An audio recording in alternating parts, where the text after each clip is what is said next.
What's up guys, GGFOREX here, welcome back to my channel. And on today's video, I'm going to be talking to you about my two trades I did on CJ.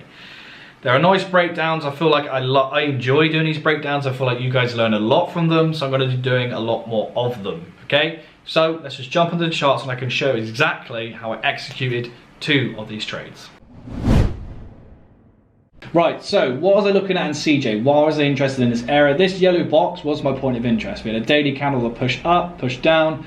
We have nice bearish divergence on the daily time frame. We are in a logical point of interest as well. And we have some sort of targets down here that haven't been hit yet. You know, but CJ has been bullish for a very long time. Let me go to the weekly time frame. Right, so we are now in this weekly point of interest. If I zoom in here, you can see the candle is reacting off. Just zoom across. So you can see this last push up came down, then it pushed up, then we had a huge bit of imbalance. We have imbalance up here, imbalance fill on a weekly time frame. So I'm expecting some sort of reaction to happen from this point of interest. So let me just zap across here so you can see where I was looking. Right, if we scroll across, you can see price played into it beautifully. So that is why I was interested in that daily candle, right? That's why I had my alarms triggered and I'm like, right, okay, let's see what happens. And obviously price to have a really nice push away. I was like, okay, cool. Let's zoom into this area and see what happens. Let's just get rid of this. And let me go to the 4-hour time frame so you can see what was going on. Blah blah blah. Right, so try it. Let me just delete this and let me delete this as well. So this is my point of interest. I wanted to see some sort of evidence in this area. I want to see some sort of push off, some sort of distribution, anything, right? So let's just play price out. Right, so we've got the 4-hour time frame. Let's go to the 1 hour. Okay, so I want to see some sort of nice push away, some sort of internal breaker structure, something. Just play it down. Right, so now we are pushing away. So what have we done? Prices came to a logical point of interest. We've had a nice reaction. It's had a distribution area and it's pushed down and it has broken this swing low here. This swing low pushed up, came down, made a new high. Now this price action broke down. Also, we got really nice bearish divergence, strong bearish divergence. So where does my point of interest go to? My point of interest is now here in this 1 hour candle. This is where I'm looking. So normally you could set pending here. I didn't. I want to play it safer again, and I wanted to wait for see what price does in this area.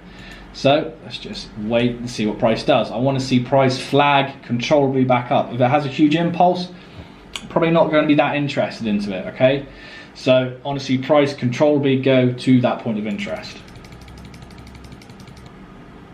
Right, so you had a spike up into our point of interest, right? We had this spike up into our point of interest, come down, break this structure. So let's just see what is left behind. And then what's my targets, guys? So I'm in, well, not in yet, don't know what's going to happen. But what are my targets? What am I targeting? What do I want to see? Where's my roadblocks? What could I possibly, where could price possibly go? Now what I am seeing on the lower time frames, on the 1 hour of this swing low, is that when price came up to that weekly point of interest, it pushed down and made targets. So let me just draw them out for you. What am I seeing? These equal lows down here. This is what I'm seeing as potential targets to go to, right? So this is where my overall TP is going to be. There's some imbalance down here. There's a swing low, the internal liquidity. So really, I'm thinking price could go and fill that imbalance right just above the equal lows. I don't want to go below because it might make more than go away and stop me out. But what I want to do is actually just target the candle with the imbalance that sponsored the move to go up in the first place. Right, so let's just target these lows. So that is a 1 to 9 in itself. We'll just go back to the 15 minutes so we can see price action in more detail. And let's just see what happens. So price came up, liquidated, mitigated us in, price pushed down, then broke this swing low, right?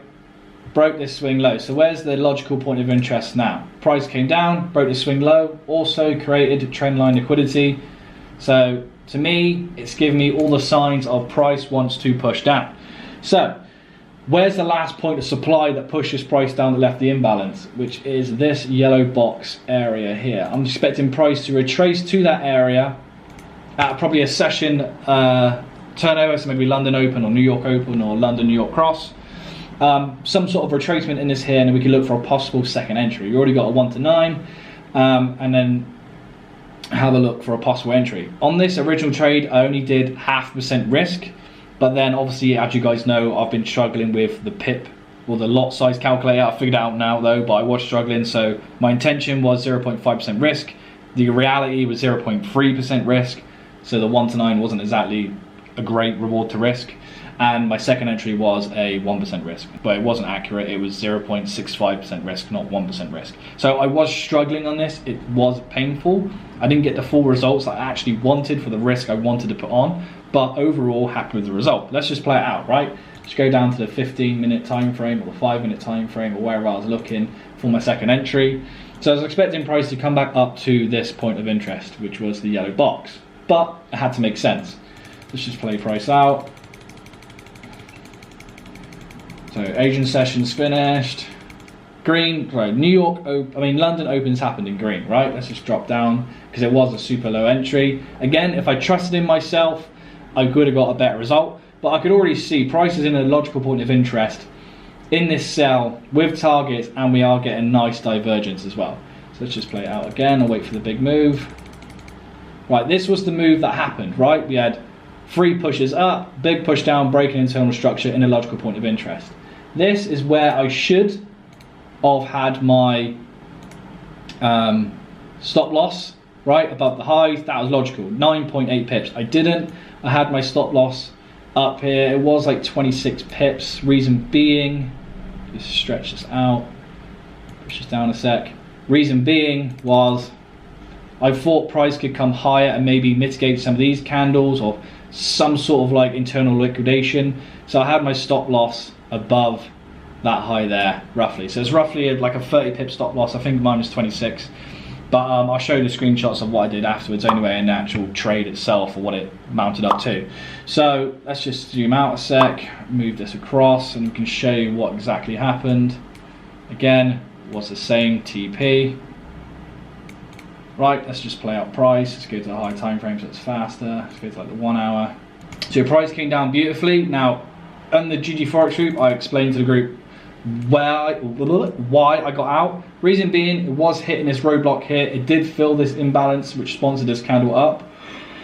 My original TP was down here. However, I saw 3 pushes to the downside, and if I go to the 15-minute time frame, you can see 3 pushes to the downside. It broke this structure here. It broke this structure, and then it started to flag down controllably. So to me, this broken structure is in a logical point of interest. It is controllably flagging down to the downside. It can retrace from here. So do I take profits off the table, or do I take partials and then ride out and move stop loss into profit and break even or whatever? My decision was to take all my position off because I wasn't in a decent reward to risk anyway, because obviously I was only risking 0.65% on one trade and 0.3% on another. So the reward wasn't great, but obviously if I had 1% risk on both, actual 1% risk on both, I would have taken partials and just let it ride out, because the partials would have been a nice enough win for me. But yeah, so let's just play this out and I'll show you exactly what happened. Flag down, spiked up. Again, what did it do? Rally, base, liquidate the highs, push down, took out the targets, took out these equal lows with style. So yeah, I am looking for another re-entry up here, but that'll be for next week sometime. But you have to stay tuned for that. So hit the subscribe button and like button if you like this breakdown of why I got into this trade and the reasons for me getting out of this trade. I've already shared this with the group, so more in detail would be in the GGFOREX group, so the link is down below. So guys, I hope you enjoyed that CJ breakdown on those 2 trades. Obviously they were a real trade. I did do that. I am disappointed in myself that obviously I got my calculation size wrong. However, I am using the Forex position size calculator on, I think it's MyFX book app. The reason why I'm finding this working better is the fact that you don't type in where price is now on the app, but you do on the website, and obviously I'm getting different results, and obviously the more accurate result that I'm getting is from the app, where I don't type in where price is currently to figure out the calculation. I feel like that was where I was going wrong from the beginning, so now I'm just sticking to the My Forex book app calculation size calculator thingamajiggy. So that's what I've learned from that. Obviously there's more positions happening on CJ, so that'll be interesting for next week. If you want to see my CAD, Euro CAD trade breakdown, the link is down below for the GGFOREX group. I put it in there exclusively for those guys. But yeah, hope you enjoyed this video. I hope you had a great weekend. Hopefully we get some more green weeks, and life is looking good. Anyway guys, love you all. Like, share, subscribe, and I'll see you on the next one.